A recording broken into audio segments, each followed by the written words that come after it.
Chicken പുരട്ടിയതും beef പുരട്ടിയതൊക്കെ ഒരുപാട് പേർക്ക് ഇഷ്ടമല്ലേ?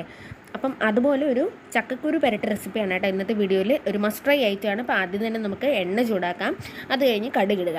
കടുക് പൊട്ടിയതിന് ശേഷം അതിലേക്ക് വറ്റൽമുളകും കറിവേപ്പിലും കൂടെ നമുക്ക് ഇട്ട് കൊടുക്കാവുന്നതാണ്. എന്നിട്ട് ഇങ്ങനെ കടുക് വറുത്തതിന് ശേഷം അരിഞ്ഞ് വെച്ചിരിക്കുന്ന സവാള ആഡ് ചെയ്യുക. ഇവിടെ ഒരു സവാളയാണ് കേട്ടോ എടുത്തിരിക്കുന്നത്. അതൊന്ന് ചെറുതായിട്ട് വശക്കിയതിന് ശേഷം ഒരു ചെറിയ കഷ്ണം ഇഞ്ചി ചെറുതായിട്ട് അരിഞ്ഞത്, 2 അല്ലി വെളുത്തുള്ളി ചെറുതായിട്ട് അരിഞ്ഞത് ഇതിലേക്ക് ആഡ് ചെയ്ത് കൊടുക്കേണ്ടതാണ്.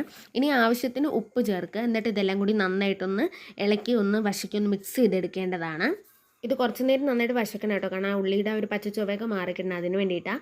അതിനുശേഷം 2 മുളക് ഇതുപോലെ നടുക്ക് കീറിയത് ഇതിലേക്ക് ഇട്ടൊന്ന് വശക്കി എടുത്തിട്ട് 1/2 സ്പൂൺ മഞ്ഞൾപ്പൊടി, 1 സ്പൂൺ മുളക് പൊടി, 1 സ്പൂൺ മല്ലിപ്പൊടി, 1/2 സ്പൂൺ കുരുമുളക് പൊടിയും 1 സ്പൂൺ കറി മസാലപ്പൊടി ഇത്രയും കൂടെ ആഡ് ചെയ്തിട്ട് നന്നായിട്ടൊന്ന് എടുക്കണം. അതിൻ്റെയൊക്കെ അതായത് ഈ പൊടിയുടെയൊക്കെ ഒരു പച്ചമണം നമുക്ക് മാറിക്കിട്ടണം. ഇനി ഒരല്പം വെള്ളം കൂടി ചേർത്ത് കൊടുത്ത് ഇതൊന്ന് നന്നായിട്ട് ഇളക്കിയെടുക്കാം, മിക്സ് ചെയ്തെടുക്കാവുന്നതാണ്.